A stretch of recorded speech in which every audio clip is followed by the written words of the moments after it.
a double album, Cream, Wheels of Fire. No, not good. I love that. Really? I loved it. You thought that was a great double album? I loved it. I loved everything on that White album. Room is on that. Yes. I didn't. Crossroads. Yeah, Toad. Well, I remember the titles. I obviously don't remember the music because I listened to them and then forgot them. Okay. So, but you cannot, and people try to do it all the time, like tell a person, you should like this. They do it, here, listen, you should, no, I shouldn't. There's no shouldn't. It either hits me or it doesn't. I hate it. I understand. But how about Axis Bold as Love, Jimi Hendrix? Hendrix never tickled my ear the way you do. I know he's awesome and great, and the Fire, and played Sgt. Pepper the day it came out, and great stuff. And 27 Club looks like a cool dude who was always having threesomes with a joint in his mouth. But I just never got into the music. See, I loved almost everything he ever did. It was as if he squeezed his entire life into 3 years. He only had a 3-year career, and then he was dead. Hendrix, yeah. 27. Died at 27, and he was just getting started. Right. But you look at this, the amount of work he was able to do, there was so much crammed into a short amount of time that I loved everything he did. But I mean, I saw in the doc, you love Zeppelin, as I do. I love Zeppelin. But that to me, you sound nothing like Zeppelin in most of your Billy Joel music. I'm not Zeppelin. Maybe Attila, yeah. I tried to. It was a complete disaster. No. I think you found your niche. I think that's been decided. Why did you ever put out a double album? I did. I think a double greatest hits. There was Greatest Hits Volume 1 and Volume 2. But that's not like putting out That's not a real album. No, it's a collection. No, but you were wise to. Because you're right, it's very hard. I mean, George Martin,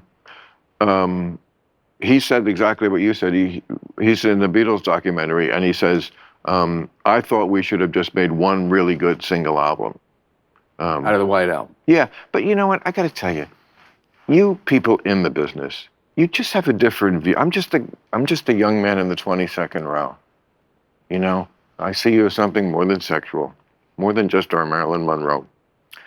And to us, like a lot of the things you guys do and talk about and think are important, like George Martin, I saw in the documentary, wanted to produce you, which is a great compliment and makes perfect sense of all the people who he thinks he could follow the Beatles with. Okay. But then he wanted to fire your band. And I don't know what George Martin was hearing from your band, but I promise you, the regular guy did not notice that. Did not think that band, oh boy, Billy Joel's records, if only he'd fire that band and hire a good one. It's ridiculous. That was one of the most traumatic things I went through, was deciding not to work with George Martin, who was one of my heroes. I thought he was an integral part of the Beatles, and I loved the Beatles more than anybody. Completely. And he was the fifth Beatle. Right. And wait, you're not going to have George Martin produce you? Your big problem is production. You need a good producer. I know, but he wants to not use my band, and that's part of my sound, I thought. But also, what are you talking about production? There's so much production, like on Billy the Kid. Yeah. Dun, dun, dun. I mean, Aaron Copland. I mean, so many of your songs, I'm telling you, it's an opus. It's not just a record. That's production from early on.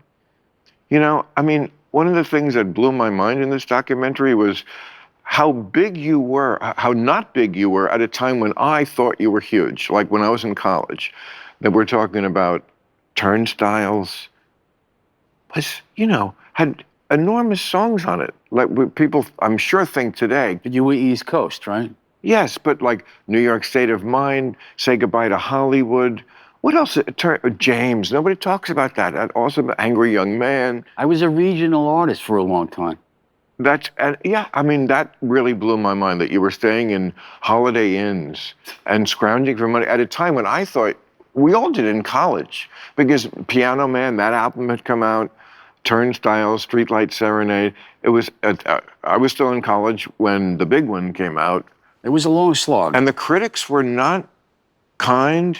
I mean, do you think did that affect you? Like you said, the thing with Elton John moved you to do something, because they were mean and wrong. I thought they were wrong. And They were wrong. Okay. Definitely. Time has proved it, and it was easy to know at the time. Sometimes people are just wrong. But, you know, again, the stupidest, I think, thing in the world is a music review, because you can't put in words whether I like this song or not. What do they have call to it? hear it. Well, talking about music, who said that? It's like dancing about architecture. You say, what's the point? It's no point. No point. You can't get the sound from a story in a magazine, which I'm quoting myself. It's like writing a review of mustard. You know, I either like it or I don't. Right. It's all subjective. And they're such, you know, just looking for ways to be stupid and snobby. Another thing I learned in the documentary that I had no knowledge of before was that you were at one point appreciated ironically. And I was like, you know what? I was never aware of this. I never felt the need to distance myself from my appreciation of Billy Joel. Were you aware of that? I know that there was some speculation about what the songs were really about, but I was just being literal. Like Piano Man was about a gay bar. Oh. You know what I mean? It was like, I didn't know that until recently. No. But I mean, I feel sometimes something is so popular that then they decide it's corny. You know, like I saw it happen in Stairway to Heaven. You know, one of the greatest songs ever.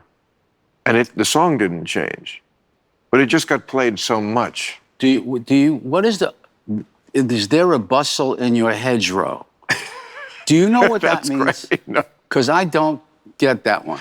Exactly. And that's what I appreciate about you. You never do that to me. You never make me go, what the fuck? You know, could you replace the placeholder lyric with a real one? Would you put in the time to do that? Do you buy Davy in the Navy? Yes, totally. Okay, a lot of people don't. They go, that was a stretch. Well, what a cornball lyric that is. The guy's name was Davy, and he was in the Navy. Even if it wasn't, it rhymes with Navy. Exactly. Thank you. And it makes sense. Again, it's couched in this song that has so much poetry in it, and also moves people in a very big way. I mean, but again, that song is kind of like the Stairway to Heaven song. It's just so fucking good and played so much that at some point, some group of people have to come along and go, oh boy, yeah, Stairway to Heaven. You know, I mean, I remember when Neil Diamond suddenly sucked, and I was like, you know, I didn't get the memo. I like Neil Diamond, and always will. And Barry Manilow, same thing. Like him, don't need to be ironically in love. You're entitled to like what you want. Especially when it's good. Well, I have to disagree with you about Piano Man. I don't think it's that good a song, even though it's been... I know. Okay, I don't care.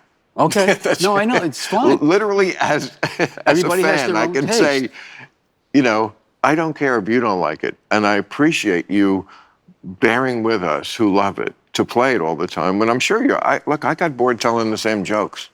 You did. For 43 years, I was on the road as a stand-up. I just stopped doing it.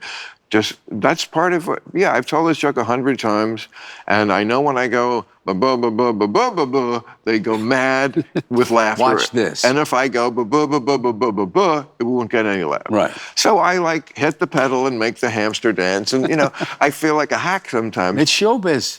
But okay, I got a great question for you. So when you were the Piano Man, like making them forget about their troubles for a while, you must have been playing certain songs. I was just kind of this sound coming out of the corner of the room for the most part, until I started to sing something on the mic, and it looked like sometimes that annoyed people. They didn't want to hear a singer. They just wanted some background music.